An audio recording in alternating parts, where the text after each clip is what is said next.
Wrong room, sweetheart. The words cracked across the boardroom like glass under strain.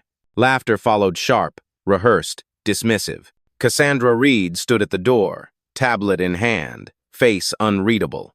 She wore a black blazer that seemed too plain for the room's expensive oak table and polished leather chairs. To the men inside, she looked like an assistant who'd wandered in by mistake. To them, she was interruption, not authority. One man, silver-haired, his cufflinks flashing as he leaned back, pointed straight at her. "You're lost. This table isn't for you." Another executive snorted into his coffee, shaking his head as if her presence itself was absurd. But Cassandra didn't blink. She didn't shift her weight, didn't stammer, didn't retreat. She simply stood anchored, calm, her silence louder than their laughter. Behind her, sunlight spilled through the tall windows of the downtown skyscraper. The city pulsed outside, billions of dollars of business moving every second. Inside this room, though, the only transaction that mattered was respect, and it was already bankrupt. The boardroom wasn't noisy anymore. It was charged, the kind of charge that comes before a storm. The silver-haired CEO leaned forward, voice dripping with condescension. "Security will escort you out. We have a $300 million deal to close, and we don't have time for games." His words landed heavy, final, as if they sealed her fate. The other executives smiled, complicit. What they didn't know, what they couldn't even imagine, was that the deal they bragged about, the numbers they thought they owned, the future they believed they controlled, all of it belonged to her. Cassandra's eyes swept the room once, deliberate and slow. She registered every smirk, every smothered chuckle, every dismissive glance. Each one carved itself into memory, fuel for what would come next. And then, she stepped further inside. One foot past the threshold, one decision past their prejudice. The laughter faltered. The junior associate in the corner, barely 30, tie slightly askew, froze mid-note, his pen hovering. His eyes flicked between the CEO's grin and Cassandra's silence. Instinctively, he lowered his hand toward his phone, not to type, but to record. Something told him history was about to break open in this room. Before we continue, where are you watching from? Drop your city or country in the comments below. And if you believe in dignity and justice, hit like and subscribe. These stories spark change. And we're glad you're here. Now, back to Cassandra. Her tablet glowed faintly in her grip, screen still black, waiting. Her calm wasn't emptiness, it was calculation. They thought she didn't belong. But Cassandra Reed had walked into this very room to remind them who did. And by the time she spoke, the only thing more fragile than their arrogance would be their contract. Cassandra Reed walked deeper into the room, each step steady, deliberate. The CEO who had mocked her leaned back in his chair, smirking, as if her silence confirmed his assumptions. Around the table, a few board members exchanged glances, half amusement, half impatience. She placed the tablet gently on the polished oak surface. It wasn't just a device, it was a vault of authority, a key to something far larger than the room could imagine. But she didn't open it yet. Not yet. Cassandra knew this scene by heart. She had rehearsed it for years, not because she enjoyed the humiliation, but because she understood its inevitability. Power, when hidden, revealed the truth about those who thought they owned it. She remembered Atlanta, 15 years earlier. 26, new to mergers, bright with ambition. She had walked into a downtown law office in a navy pantsuit, documents ready for her first deal. A senior partner had stopped her at the door. "Assistants wait in the lobby," he said flatly, never asking her name. She had stood there for 30 minutes, while junior lawyers filed past her, eyes lowered, complicit in silence. That night, she promised herself one thing. One day, she'd own the table they tried to keep her from. And here it was. The silver-haired CEO snapped his fingers toward a security guard lingering outside the glass wall. "She doesn't belong. Remove her before this contract goes sideways." His voice carried the certainty of someone used to being obeyed. Cassandra stayed seated now, spine straight, palms resting on the table's edge. She didn't raise her voice. She didn't plead. Instead, she allowed the silence to press back against their arrogance. The junior associate at the far corner scribbled something on his notepad, then stopped mid-sentence. His pen hovered. He glanced up at her, then back at the executives around him. His expression shifted not confusion, but recognition, as if a flicker of truth had broken through the smoke of mockery. Outside the windows, the city skyline glittered. Inside, the air thickened. The $300 deal they boasted about hung over them like a chandelier, brilliant, fragile, and one wrong move away from shattering. Cassandra's eyes swept across the table once more. She noted the CFO, who avoided her gaze. She caught the VP of sales smirking into his coffee. She even noticed the intern, jaw tight, fighting the urge to speak. Every detail mattered. Every reaction was a record, and Cassandra Reed never forgot. She thought again of her father's words years earlier, when she was just a teenager running numbers on scrap paper. Silence can be strategy, but don't mistake patience for weakness. Those words stayed with her like a compass. The CEO leaned forward, tapping the table with theatrical impatience. "Lady, this is a billion-dollar boardroom, not open seating. Pack up before you embarrass yourself further." The chuckles resumed, thinner this time, more forced. Cassandra didn't move. She didn't smile. She simply breathed in, steady, calm, as if the entire outcome of the meeting was already sealed and not in the way they thought. The silver-haired CEO rapped his knuckles against the table, the sound sharp, impatient. "Enough of this circus. We have serious business here. Someone call security." The words unleashed a ripple across the room. Executives shifted in their seats, some smirking, others pretending to be too busy scanning papers to notice. But the energy had shifted. Mockery was no longer casual. It was coordinated. A woman in a crimson blazer leaned back in her chair, crossing her arms. She gave Cassandra a slow up-and-down glance, lips curling into a half-smile. She must have wandered in from Har, she muttered just loud enough for the others to hear. Or maybe catering. Laughter burst from the far end of the table, cruel and cutting. Cassandra didn't flinch. She had heard variations of that line before when she walked into a real estate office at 23, when she entered her first investor pitch at 29, when she signed her first acquisition at 32. Always the same tone, the same assumption: you don't belong here. Now, decades later, the echo of that bias still filled the room. The CFO, a man with a stiff tie and restless fingers, spoke without looking at her. "Let's not waste time. The contract needs final signatures, not distractions." His words were coated with false neutrality, the kind that pretends to be objective while feeding the prejudice underneath. The silver-haired CEO nodded approvingly. "Exactly. This deal is worth $300 million. We can't have interruptions." He didn't finish the sentence, but the pause carried its own insult. The junior associate at the corner shifted uneasily. His pen tapped against his notepad, staccato, nervous. For a brief moment, his eyes met Cassandra's. Something in her calm unsettled him, like she knew a secret the room hadn't caught up to yet. The security guard stepped inside, tall, broad-shouldered, his badge gleaming under the chandelier light.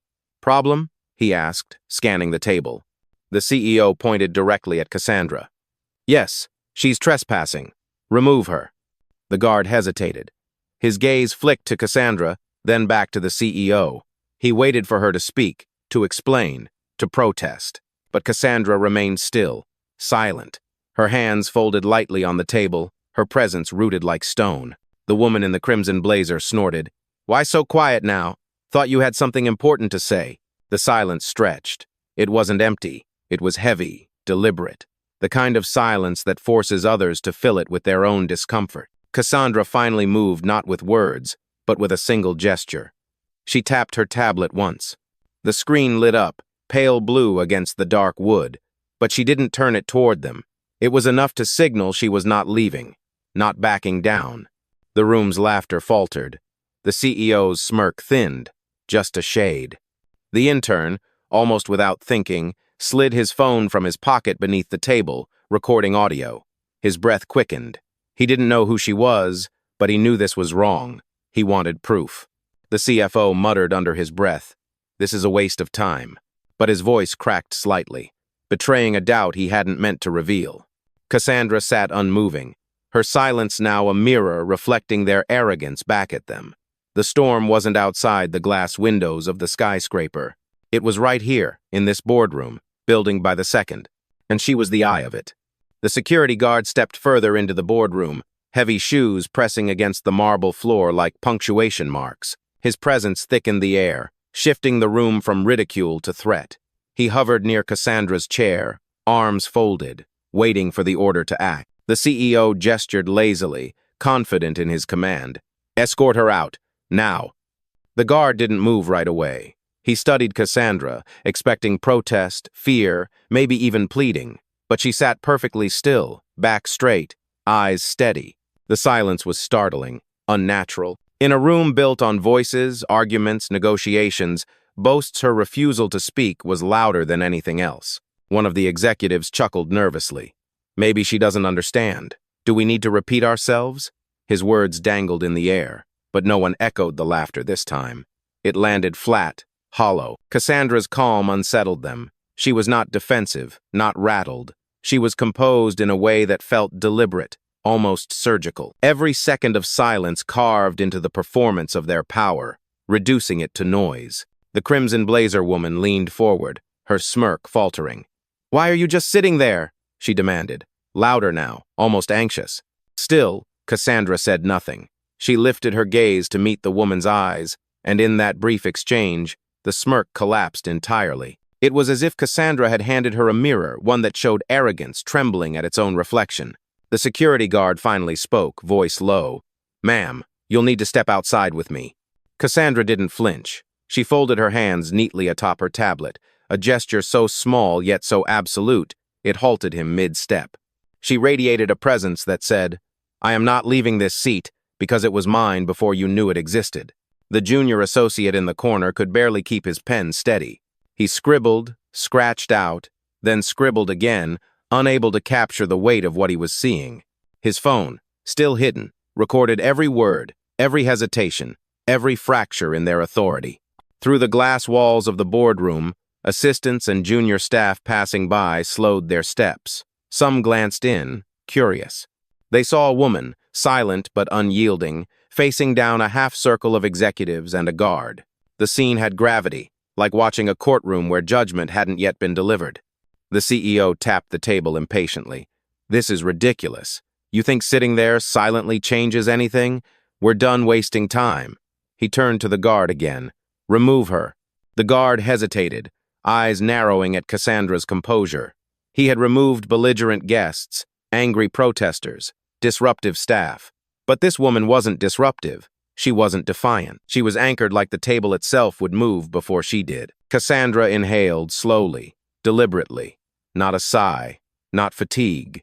It was the kind of breath that says, "I am still here, and I am not moving." The laughter that had filled the room earlier was gone. What replaced it was unease. An unspoken question spread across the faces of the executives. Why isn't she afraid? The silence became its own weapon.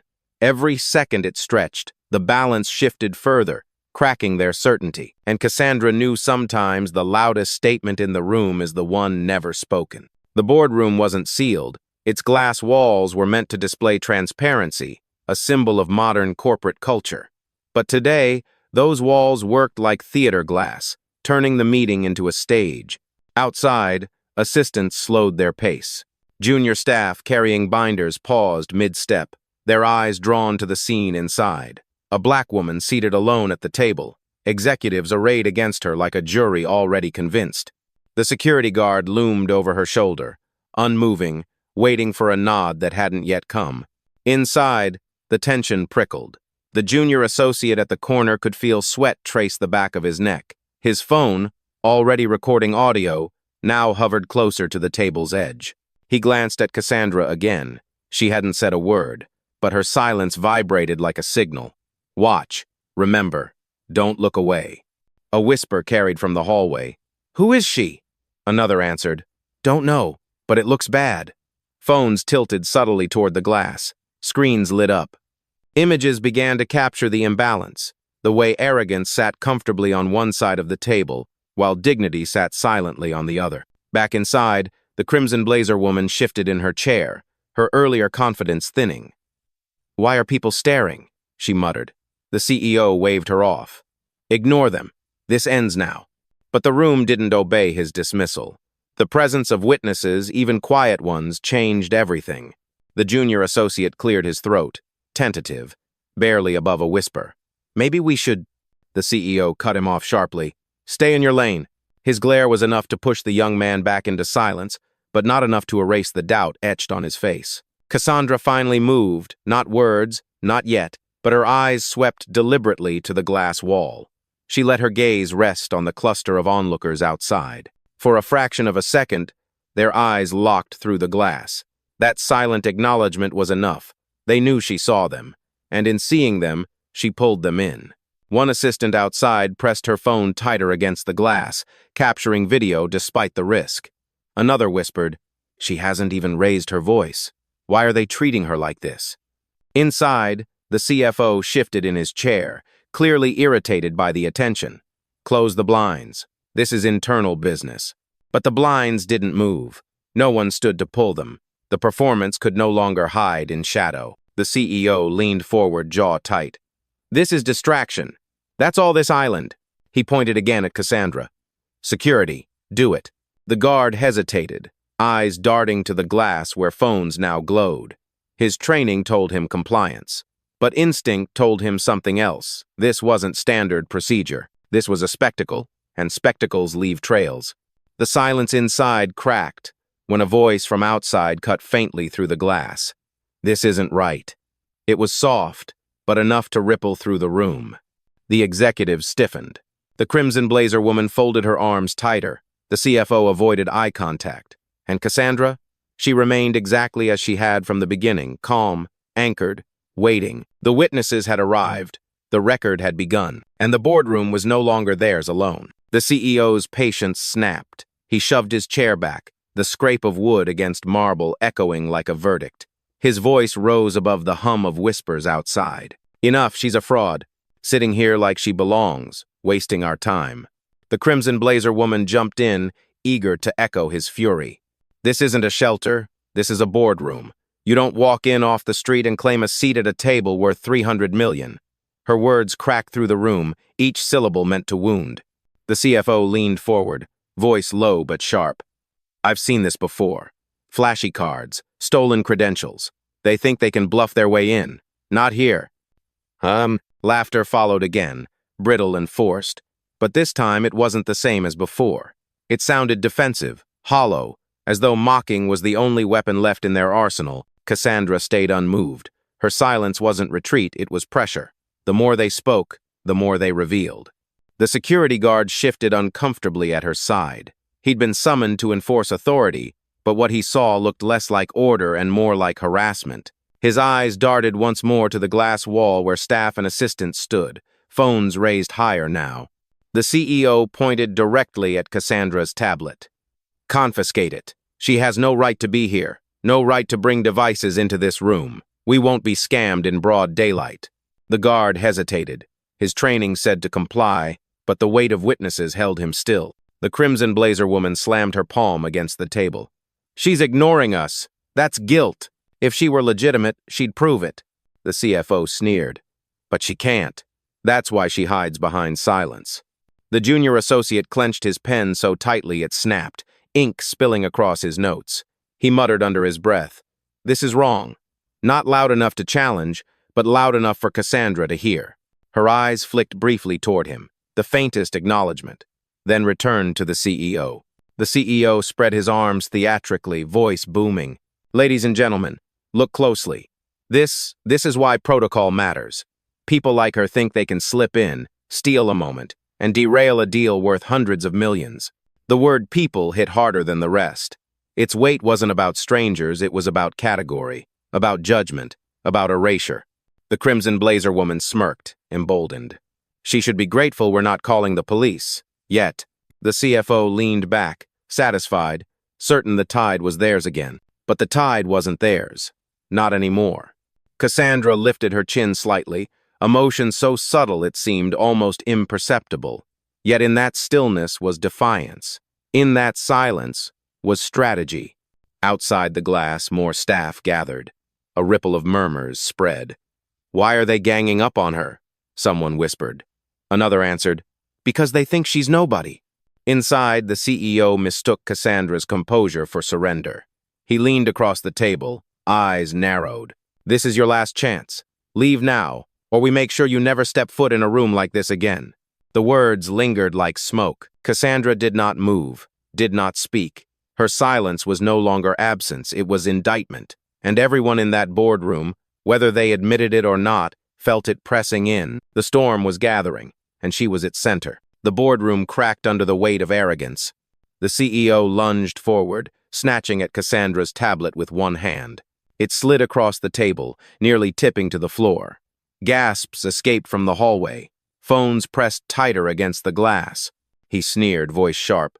"This little gadget doesn't make you one of us. You think a screen proves authority? Show me a badge. Show me a contract. Show me anything real." His words spilled out like bullets, reckless, loud enough to echo down the hall. The crimson blazer woman laughed, high and brittle. She gathered a stack of briefing papers and flung them across the table, pages scattered like torn wings, fluttering to the floor at Cassandra's feet. "Pick that up. Maybe you'll feel useful for once." A few executives chuckled nervously, but the sound collapsed into silence almost as quickly as it began. Even they could feel the cruelty stretching too far. The CFO added fuel anyway, his voice cold. "This is fraud, and fraud at this level isn't a joke. One call and the police will be here to drag her out." The junior associate's stomach turned. He looked down at the ink smeared across his notes, at the pen cracked in half between his fingers. He wanted to speak, to shout, but his throat locked. Cassandra, meanwhile, remained motionless. Her hands returned to rest lightly atop the tablet, steady as stone. She didn't stoop to gather the scattered papers. She didn't flinch at the CEO's hand brushing too close to hers. She sat as if the storm around her was nothing more than background noise. Her eyes lifted, slow and deliberate, and met the CEO's. In that gaze, there was no plea, only judgment.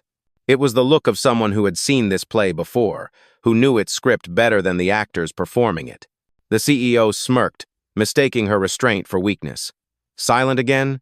That's what I thought. No proof. No place here. Security," I said. "Remove her." His voice cracked louder now, not with confidence but with strain. The guard stepped closer, hand hovering near Cassandra's chair. But his eyes betrayed him.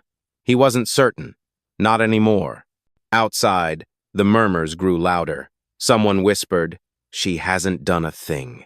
Why are they treating her like a criminal?" Another voice answered, "Because they think no one's watching, but we are." The crimson blazer woman slammed the table again, desperate to reclaim control. "Enough games. Call the police." The CFO nodded, pulling out his phone. "I'll make the call myself. Let's end this charade before she drags us further into chaos." But chaos wasn't hers. It was theirs. Cassandra leaned back slightly in her chair, the smallest movement, yet it shifted the entire atmosphere. She exhaled once, calm and steady, and in that moment the room seemed to realize she wasn't cornered. They were. The scattered papers still lay on the floor, uncollected. The tablet glowed faintly beneath her fingers, and Cassandra Reed, silent and immovable, turned their every insult into evidence, their every action into judgment. The boardroom had crossed the line, and now the reckoning drew closer. The CFO's phone hovered near his ear, thumb poised to dial. The crimson blazer woman grinned, certain the moment belonged to them. The CEO leaned back in his chair, triumphant, already imagining her escorted out like an intruder who dared cross sacred ground. And then Cassandra moved. Not frantic, not defensive, just a single, deliberate gesture. She tapped her tablet again. The glow brightened, spilling a faint blue sheen across the polished oak. A line of code flickered briefly, invisible to most, but clear to her. She lifted the device slightly, pressed the side button once, and spoke with a calm that cut through the noise. "Rachel, log this. Activate protocol." Her voice was low, steady, but it sliced the room open. A second later, a crisp reply came through the speaker, audible to everyone. "Confirmed, Cassandra. Board authorization ready. Do you want escalation flagged?" The boardroom froze. The crimson blazer woman blinked. "Wait, who's Rachel?" The CEO's smirk faltered. "What board authorization? What is this?" Cassandra didn't answer them. She looked only at her screen, her face serene, as if she were conducting business in a room that no longer mattered. Rachel's voice came again, clear and deliberate. "System timestamp locked. Video and audio feed secured. Escalation available at your command." The CFO's hand fell from his phone like it weighed 100 pounds. The guard stepped back half a pace, uncertainty flashing across his face. He had been ready to act, but now he wasn't sure who held authority anymore. Outside the glass, assistants exchanged glances. One whispered, "Did she just say board authorization?" Another pressed closer to the pane, recording every word. The CEO slammed a fist against the table. "Enough theatrics. You think a voice on a phone scares me?" But his tone betrayed him, too loud, too forced. Cassandra's eyes flicked to him at last. Just once. Calm, unshaken. "I don't need to scare you," she said softly. "I only need to remind you who keeps this company alive." Gasps rippled from the hallway. Even inside the boardroom, silence pressed in like a weight. The crimson blazer woman shook her head in disbelief. "She's bluffing. No way she has that kind of access." But Rachel's voice returned, louder now, the speaker amplifying every syllable. "All executive channels engaged. Compliance monitoring activated. Cassandra, escalation pathways are clear. Awaiting your directive." The words landed like a hammer. Executives stiffened, their smirks dissolving into unease. The junior associate's jaw dropped. He whispered under his breath, "She's not bluffing." His phone kept recording, his pulse racing. The CEO tried one last jab, pointing directly at Cassandra. "You don't belong here." She didn't raise her voice, didn't lean forward. She simply rested her hands back on the glowing tablet and answered with quiet certainty. "This seat belonged to me long before you decided otherwise." The weight of her words settled over the room, undeniable, irreversible. The boardroom storm had shifted. For the first time, control slipped from their grasp and landed squarely in hers. The boardroom trembled in silence. The executives who had mocked her now stared, searching her face for cracks that weren't there. The CEO leaned forward, voice shaking despite his forced bravado. "Enough riddles. Who are you, really?" Cassandra finally rose from her chair. Every movement was measured, unhurried, like a verdict being read. She placed both hands on the table, letting the glowing tablet rest between them. Her eyes swept the room. "You've spent the last 20 minutes calling me a fraud, an intruder, a distraction. But here's the truth you've refused to see." She paused, letting the weight build, then delivered it clean and sharp. "My name is Cassandra Reed, majority shareholder of this firm, the founder who brought the contract you're so desperate to sign, the woman who decides whether $300 million moves forward or disappears." The words detonated in the room. Gasps erupted outside the glass wall. Phones jerked upward, capturing every flicker of disbelief. The CFO's face drained of color. The crimson blazer woman's smirk collapsed into silence. The CEO stumbled back a step, his lips parting but no sound coming out.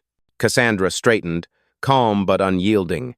"You thought my silence meant weakness. It meant patience. You thought mocking me proved your power. All it proved was your blindness." The junior associate whispered to himself, stunned. "She owns the deal." His phone shook in his hand as he continued recording. Rachel's voice chimed again through the tablet speaker. "Cassandra, the board has acknowledged your presence. All actions are logged. Next step?" The CEO finally found his voice, brittle and desperate. You can't just walk in here and..." Cassandra cut him off with a glance sharp enough to slice his sentence in half. "I didn't walk in here by accident. I walked in here because this table is mine, and now, so is this moment." The room had flipped. Authority no longer sat with the men who had mocked her. It radiated from the woman they tried to erase. And for the first time, they realized the $300 deal wasn't theirs to finalize. It was hers to take or to destroy. The revelation detonated like thunder trapped inside glass. The crimson blazer woman's chair scraped back, her composure unraveling. She can't be serious," she muttered, though her voice betrayed that she already knew the truth. The CFO fumbled with his papers, hands trembling, the contract that once looked like a trophy now nothing but ash in his grip. The CEO's face flushed red, then pale. He reached for words, any words, but every syllable caught in his throat. He had mocked the very person who held the fate of the company in her palm. The security guard lowered his hands slowly, as if backing away from a cliff edge. He didn't need Rachel's voice or Cassandra's title to know. He had been ordered to remove the wrong person. Outside the glass wall, murmurs rose into open voices. "She's the majority shareholder," someone exclaimed. Phones were raised higher, recording from every angle. A few onlookers even clapped softly, a ripple of sound that broke the suffocating silence inside. The junior associate stared wide-eyed, pen forgotten, ink smeared across his hand. His whisper carried a mix of awe and regret. They tried to erase her, and she owns everything. For the first time, the executives looked less like leaders and more like defendants, caught, cornered, and crumbling. Cassandra didn't need to raise her voice. Her presence filled the room, while their certainty dissolved into fear. The power had shifted. The storm was theirs no longer. It was hers. The boardroom hung frozen, every eye fixed on Cassandra. Phones glowed through the glass wall, recording every second. The executives who once laughed now sat hollow, waiting for a verdict they couldn't escape. Cassandra placed her fingertips lightly on the glowing tablet. Her voice remained steady, controlled. "Rachel." "And?" "Yes, Cassandra," came the crisp reply. "Cancel the contract. Redirect the $300 million to our competitor. Effective immediately." The room erupted not in noise, but in panic. The CFO lurched forward, eyes wide. "Wait, no. You can't just this deal secures our quarter." The crimson blazer woman shook her head furiously, words tumbling out. "She's bluffing. She has to be bluffing." But she wasn't. Rachel's voice cut through the room like a blade. "Authorization complete. Contract terminated. All access credentials revoked. Redirection protocol initiated." The CFO's laptop chimed a notification. The crimson blazer's phone buzzed in her pocket. Across the table, the CEO's screen blinked red with a single line. "Access denied." The security guard took a step back, as though the floor beneath him might give way. Outside the glass, assistants gasped. One whispered, "She actually did it." Another murmured, $300 million gone. The CEO slammed his fist against the table. "This is madness. You're destroying us." Cassandra finally looked at him, her expression calm, almost pitying. "No," she said evenly. "I'm holding you accountable. You mocked me, dismissed me, tried to erase me in the very boardroom I built. Actions have consequences." The crimson blazer woman's voice cracked. "Please, reconsider. We didn't know who you were." Cassandra tilted her head slightly. "That's exactly the problem. You didn't bother to know. You assumed. You judged. And you laughed." The CFO buried his face in his hands. "We're finished," he muttered, the words muffled but audible. The junior associate sat rigid, still recording, eyes wide with a mix of fear and awe. For him, this was no longer just a meeting. It was history proof that silence doesn't mean submission, and power doesn't always announce itself until the moment it must. Cassandra straightened, her presence towering though she hadn't raised her voice once. "Consider this a correction," she said. "Your authority ends where your prejudice begins." The words landed like a final gavel strike. The contract was gone. Their control was gone. And Cassandra Reed had reclaimed everything they tried to take from her. The boardroom was silent, suffocating. The executives who once filled it with laughter now sat pale, stunned, and powerless. The CFO stared at his useless laptop. The crimson blazer woman clutched her phone as if squeezing it could undo the red "Access Denied" glowing across her screen. The CEO stood frozen, breathing heavy, a man who had ruled the room for decades but lost it all in minutes. Cassandra closed her tablet with a quiet click. That single sound felt louder than the CEO's earlier shouts. She gathered nothing, because she had brought nothing she didn't need: papers, or contracts, or credentials to prove herself. She was the proof. She turned to the glass wall. Dozens of faces stared back, assistants, junior staff, employees who had witnessed everything. Their phones hovered in the air like lanterns capturing justice. When her eyes met theirs, some began to clap softly. The sound grew, hesitant at first, then stronger. The CEO slammed his palm against the table one last time. "You can't just walk away from this. You'll regret it." Cassandra paused at the door. She turned slowly, her gaze slicing across the room. "I don't regret shutting down arrogance. I don't regret holding power accountable. The only regret here," her eyes locked on him, "is yours, because you mistook silence for submission. And that was your last mistake." The words landed like stone dropped in still water, rippling, unstoppable. The crimson blazer woman's shoulders slumped. The CFO buried his face in his hands. The guard stepped back fully, arms lowered, unwilling to be part of the wreckage. The junior associate kept his phone steady, whispering, "History just happened." Cassandra opened the door. A wave of murmurs and applause from the hallway washed into the boardroom, drowning out the silence of those left behind.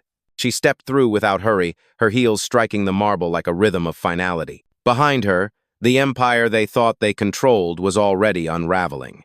The $300 deal lay in ruins, their reputations collapsing in real time across every phone that had recorded their mockery. Ahead of her, the hall stretched clear and bright.